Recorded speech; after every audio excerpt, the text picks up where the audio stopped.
चलिए आज हम लोग करने वाले हैं हिंदी का जो है मॉडल सेट। ठीक है, हिंदी का मॉडल सेट जिसमें पहला है ये हिंदी का मॉडल सेट। इसमें हम लोग वीवीआई ऑब्जेक्टिव प्रश्न देखने वाले हैं। ठीक है, ये आपको बुक मालूम होगा, भारतीय भवन का बहुत ही प्रचलित है जी, जो कि बहुत सालों से यहाँ से प्रश्न जो है हमेशा लड़ते हैं बोर्ड में।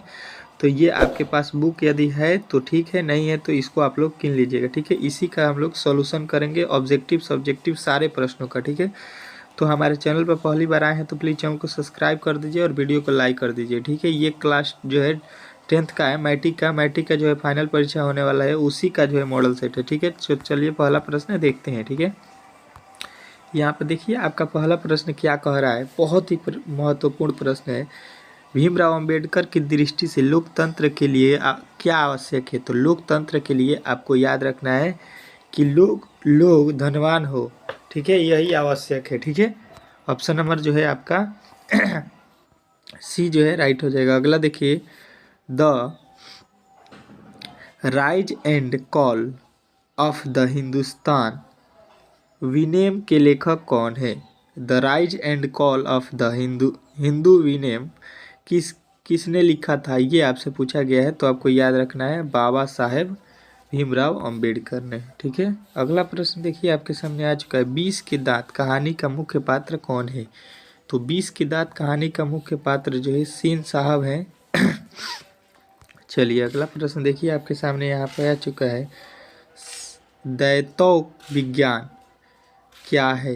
दैतव विज्ञान क्या है, ये आपसे पूछा गया है। तो इसको हम लोग बोलते हैं जीव विज्ञान। ठीक है, ऑप्शन नंबर ए जो है आपका राइट हो जाएगा।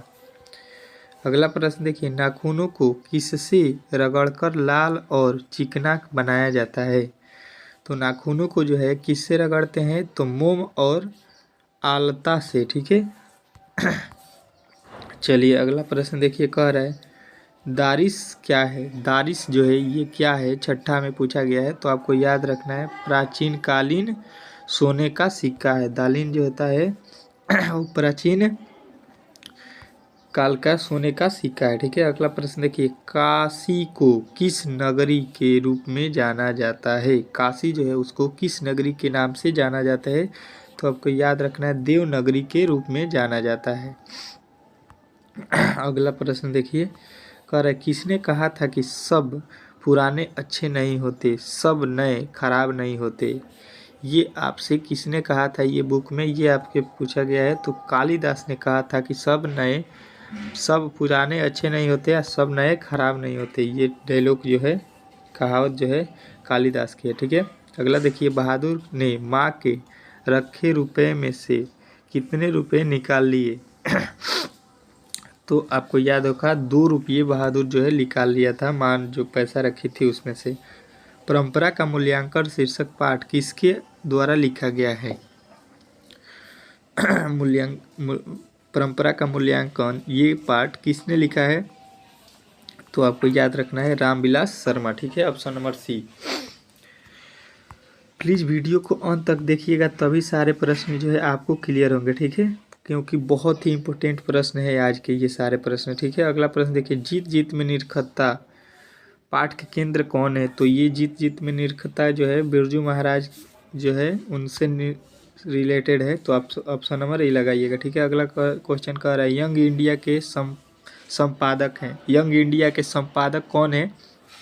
तो ये यंग इंडिया के महात्मा गांधी संपादक है, जो कि ऑप्शन नंबर बी है। अगला प्रश्न देखिए,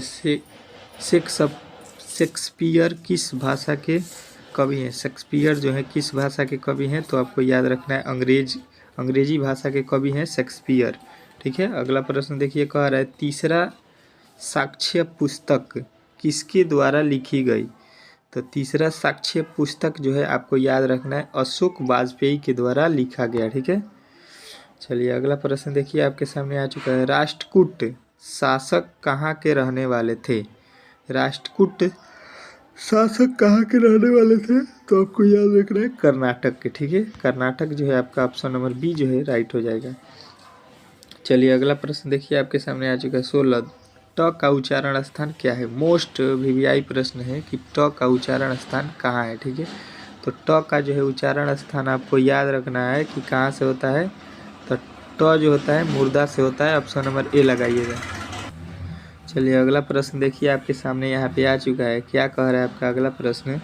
17 नंबर, गायक का सही संधि विच्छेद क्या होगा? तो गायक का जो है नायक का जो है संधि विच्छेद आपको बताना है, तो आपको याद रखना है नय प्लस अक, नायक हो जाएगा। ठीक है, चलिए अगला प्रश्न देखिए। कह रहे हैं निम्नलिखित में से शुद्ध शब्द है, इसमें कौन सबसे शुद्ध रूप में लिखा गया है 18 में, ये आपको देखना है। तो यहाँ पे देखिए वनवास जो है शुद्ध लिखा गया है, बाकी सब गलती है। ठीक है, इसमें श्याम शब्द है। श्याम शब्द क्या है? तो श्याम एक नाम है, तो ये व्यक्तिवाचक में आता है। ठीक है, किसी का भी नाम हो पार्टिकुलर, उसको हम लोग व्यक्तिवाचक समझते हैं।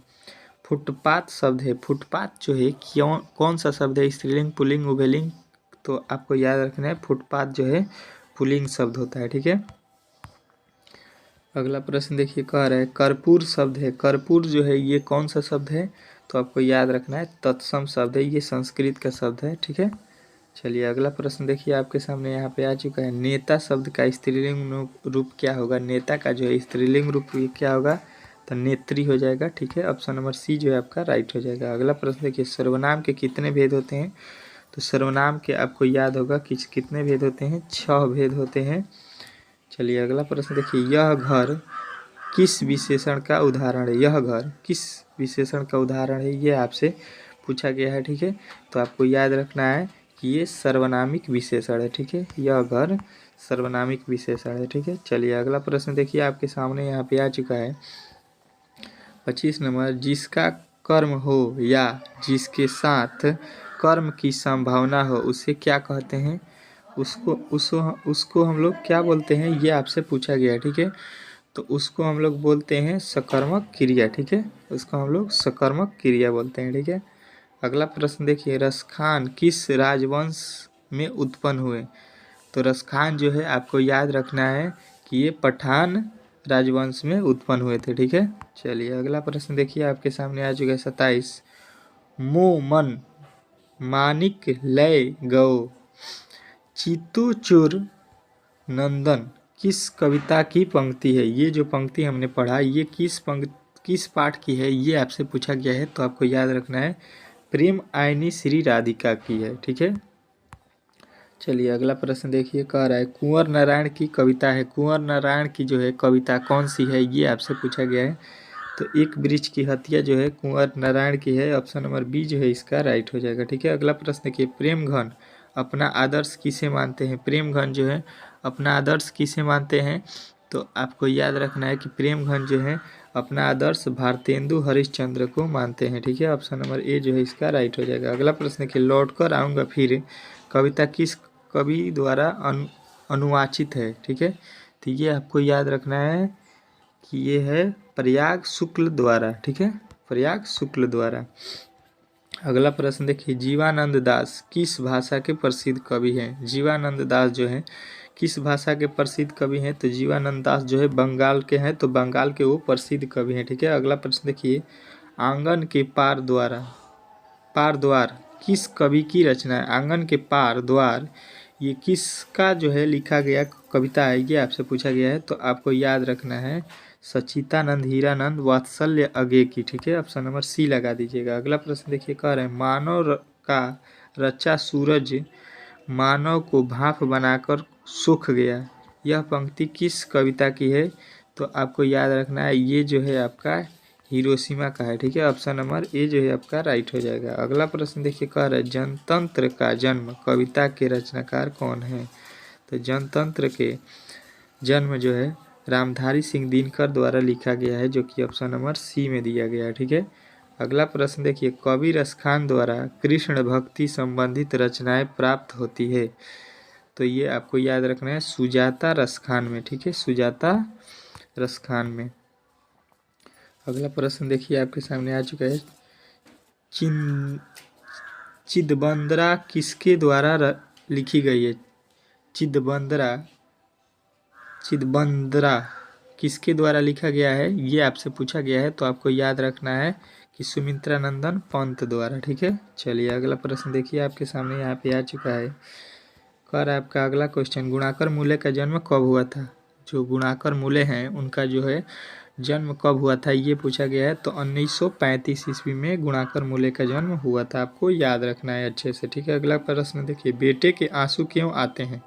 बेटे के आंसू जो है क्यों आते हैं, तो आपको याद रखना है विफलता के कारण, ठीक है। विफलता के कारण जब भी वो पढ़ता है तो याद नहीं कर पाता है अंगों को, इसीलिए वो उसके आंसू निकल आते हैं। कवि रामधारी धर्मवीर भारती द्वारा भाषांतरित कविता है, कौन भाषांतरित कविता है ये आपसे पूछा गया है, तो आपको याद रखना है मेरे बिना तुम प्रभु जो है आपका कविता है, ठीक है। दूसरे के इशारों पर भटकने वाले लोगों को क्या कहते हैं? दूसरे के इशारों पर जो लोग भटकते हैं उसको हम लोग बोलते हैं मूठ, ठीक है।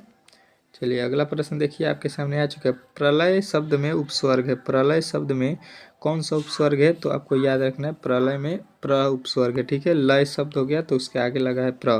पहाड़ शब्द में विशेषण, पहाड़ शब्द का जो है विशेषण रूप क्या होगा ये आपसे पूछा गया है, तो पहाड़ी हो जाएगा, ठीक है। ऑप्शन नंबर बी जो है इसका राइट हो जाएगा। अगला प्रश्न देखिए, कह रहा है निर्भय शब्द का समास, निर्भय कौन सा समास है ये आपसे पूछा गया है, तो अव्ययी भाव समास है, ठीक है। नी जो है इसमें उपस्वर्ग, नी, भर, पेट, प्रति, ये सब कभी भी उपस्वर्ग दिखे तो आप लोग अव्ययी भाव समास लगा दीजिएगा। कहा जा सकता है, इसमें पदबंध का उदाहरण है, किस पदबंध का उदाहरण है कहा जा सकता है ये, तो आपको याद रखना है क्रिया पदबंध का है, ठीक है। चलिए अगला प्रश्न देखिए, आपके सामने यहाँ पे आ चुका है। आगामी शब्द का विलोम शब्द, आगामी शब्द का विलोम शब्द क्या होगा? तो आपको याद रखना है विगत। आगामी का क्या हो जाएगा? विगत, जो कि ऑप्शन नंबर बी में दिया गया है, ठीक है। चलिए अगला प्रश्न देखिए, कह रहा है जो मापा न जा सके उसको क्या कहते हैं? जो मापा ना जा सके उसे बोलते हैं हम लोग अपरिमेय, मतलब जिसको हम लोग माप नहीं सकते हैं, ठीक है। चलिए अगला प्रश्न देखिए, अपने पैरों पर खड़ा होना मुहावरे का अर्थ क्या होता है? तो अपने पैरों पर खड़ा होना मुहावरे का अर्थ आपको याद रखना है स्वावलंबित होना, ठीक है, स्वावलंबित होना, ठीक है। ऑप्शन नंबर बी जो है आपका राइट हो जाएगा। अगला प्रश्न देखिए, शुद्ध वाक्य है, शुद्ध वाक्य इसमें कौन है ये आपसे पूछा गया है, तो आपको याद रखना है शुद्ध वाक्य जो है श्री कृष्ण के अनेक नाम है, ये जो है आपके शुद्ध रूप से लिखा गया है, ठीक है। अगला प्रश्न देखिए, मधुर शब्द में प्रत्यय है, मधुर में जो है आपको प्रत्यय बताना है, तो मधुर जो है आपका प्रत्यय निकालिएगा तो र हो जाएगा, मधुर जो है शब्द हो जाएगा तो उसमें र लगा है, ठीक है। अगला प्रश्न देखिए, सूर्योदय हुआ और कुहासा जाता रहा किस वाक्य का उदाहरण है? सूर्योदय हुआ और कुहासा जाता गया, ये किस वाक्य का उदाहरण है? तो आपको याद रखना है संयुक्त वाक्य है, ठीक है, ये संयुक्त वाक्य है, ठीक है। इसमें हम लोग हिंदी के 50 ठो ऑब्जेक्टिव प्रश्न कर लिए हैं। इसके बाद से इसका जो है पार्ट 2 आएगा, जिसमें हम लोग 50 से 100 तक प्रश्नों को कंप्लीट करेंगे, 51 से मतलब लेके 100 तक, ठीक है। उसमें भी 50 ठो ऑब्जेक्टिव रहेगा। तो आप लोग हमारे चैनल पर पहली बार आए थे तो प्लीज़ चैनल को सब्सक्राइब कर लीजिए और वीडियो को लाइक कर दीजिए, ऐसे ही ऑब्जेक्टिव प्रश्नों के लिए और सब्जेक्टिव प्रश्नों के लिए भी, ठीक है। प्लेलिस्ट बना हुआ है क्लास 10th का, science, social science, Hindi, math, Sanskrit, सबका ऑब्जेक्टिव क्वेश्चन यहाँ पे कंप्लीट करा दिया गया है लगभग। आप लोग एक बार जाकर प्लेलिस्ट से पढ़ लीजिए, ठीक है। चलिए मिलते हैं अगले वीडियो में, तब तक के लिए जय हिंद।